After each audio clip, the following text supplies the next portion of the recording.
What's going on, everybody? Today we are going to be doing some adjusting on the car. Since the last video I was at Brainerd International Raceway, did a little shakedown with the car, and I found a couple things that need adjusting. Over winter I lowered the car about 1 inch, which is a little bit too much.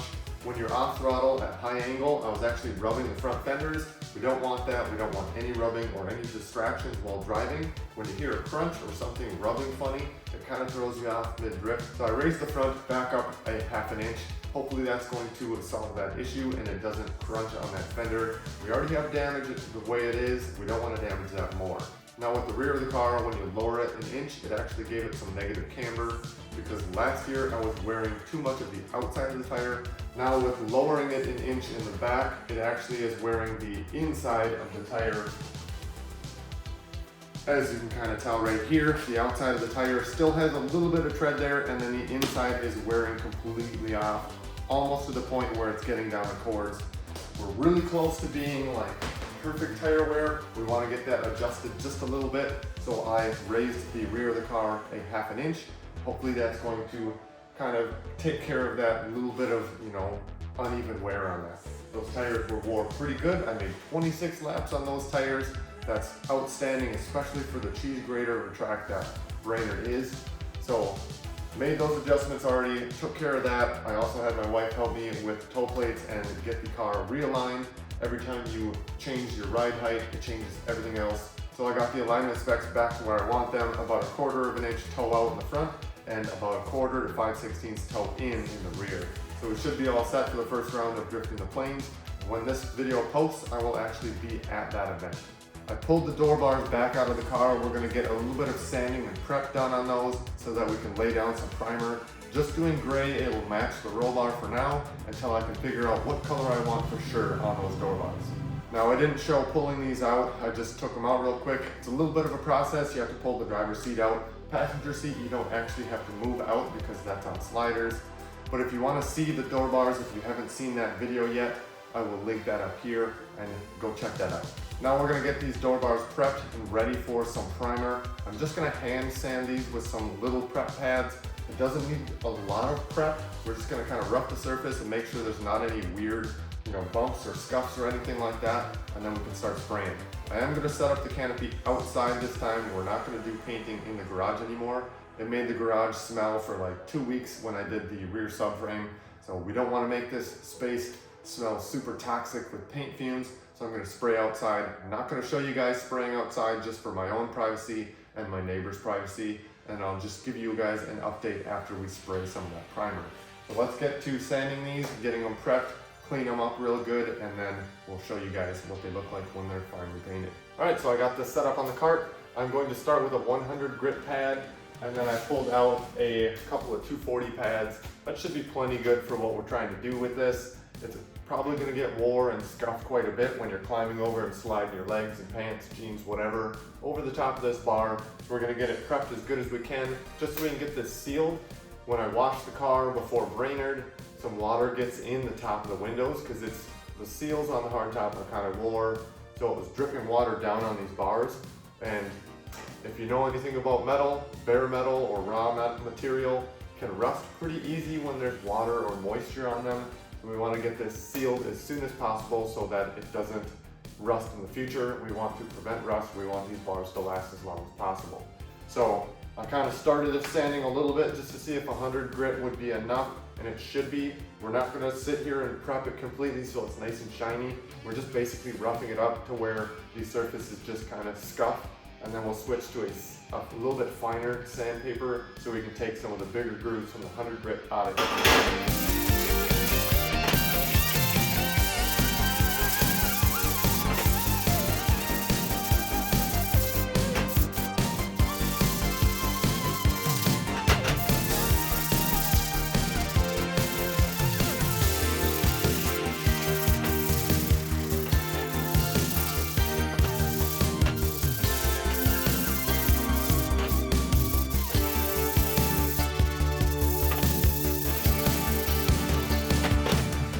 Alright, it is the next day. I let the primer cure overnight.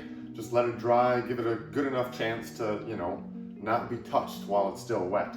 So it looks pretty good. maybe just a little bit tacky in a couple spots, not that big of a deal.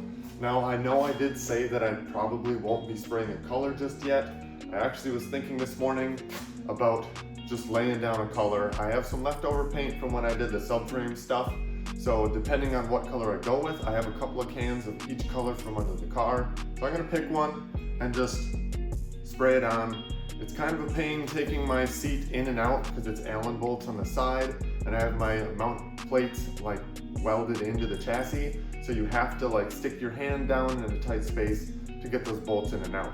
So because it's such a tricky process getting the seat in and out, don't want to have to put these in and then take all of it back out in a couple of weeks to spray on a final color. So we're gonna get these set back outside. I'm gonna spray a color, let those dry for a little while, and then while we're doing that, I'm gonna take care of a couple more things in here.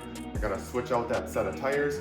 And when I went to use the cart yesterday, I had the bottle of antifreeze sitting on the top of the cart, and I was like, I should put that away. Why did I have it out still? And I looked down at the front of my toolbox, and I had 4 gallons of distilled water sitting on the ground. For drifting at ND Drift, you do have to switch from antifreeze to water, so I need to take care of that. So I'll do that real quick while the paint is drying. We have a few little side projects while we're waiting on the main project. So let's get to doing some of this small stuff and get everything prepped for this coming event. All right, we are moving on now. I'm gonna switch out some tires real quick. I'll just time lapse it, just kind of show you my process, but in a lot faster way than just sitting here, slow process mounting the tire. Paint is drying on the door bars. I also sprayed the base plates and the mounting plate on the roll bar. So those are drying as well. Got the doors open so it can be, nice and breezy in here and get that aired out. So we're gonna switch out these tires. After we switch out the tires, then we're gonna drain the cooling system, get that flushed out and get water in there as well. Make sure we get it up to temp, bleed the system, make sure there's no air pockets. We don't need this thing overheating or having any weird things happen on our first points event.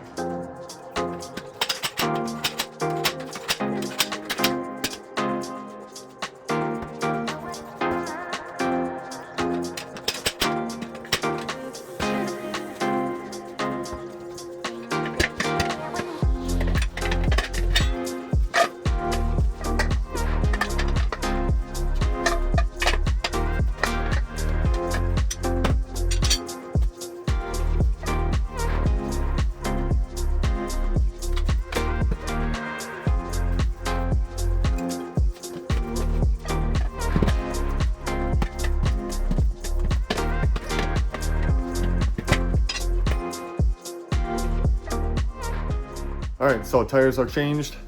Just working on getting the antifreeze out of here. Just about done draining. Now I need to drain out the overflow tank. You want that to be all empty in there as well. And then we'll put water back up in the top. Then we can get the car bled.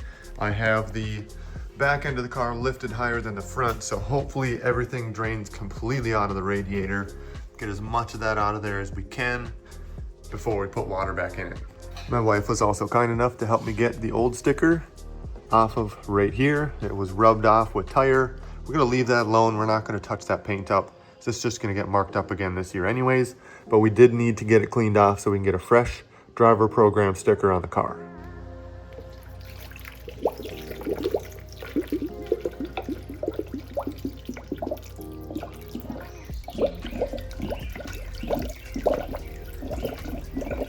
All right, so we took about almost 2 gallons of coolant out of the radiator, and not quite 2 gallons or not quite that same amount went back into the system, which means there's plenty of air in that radiator and in the system.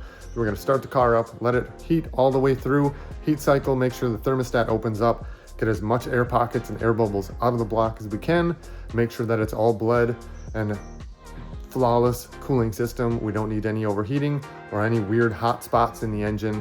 Want this to stay reliable, make sure it's all bled correctly. A little update, and we're gonna end it out basically here. I got all of the priming done and the paint done on the door bars. I'll show you guys that in just a minute. We also got the cooling system bled out. I am going to drain that funnel and put some fresh water in that, and then probably bleed it a little bit more a little bit later, let it cool down. We'll fully reheat cycle that again, but outside the garage, it gets kind of fumy in here. and then start getting a headache. It's not good for you. So we'll back it out a little bit later. I'll probably go through that one more time. All of the panels and everything are back in the car. Got the tires on, torqued, ready to go. And we'll take a look at the color.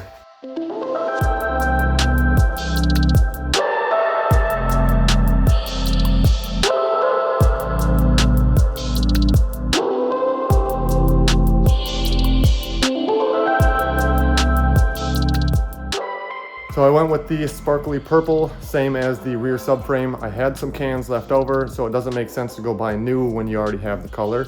And it matches basically the rest of the car, along with the stickers and the subframe. So I like the color. Hope you guys do too. Drop a comment down below what you think. And that's gonna wrap it up. Thanks for watching. Stay tuned for the next one.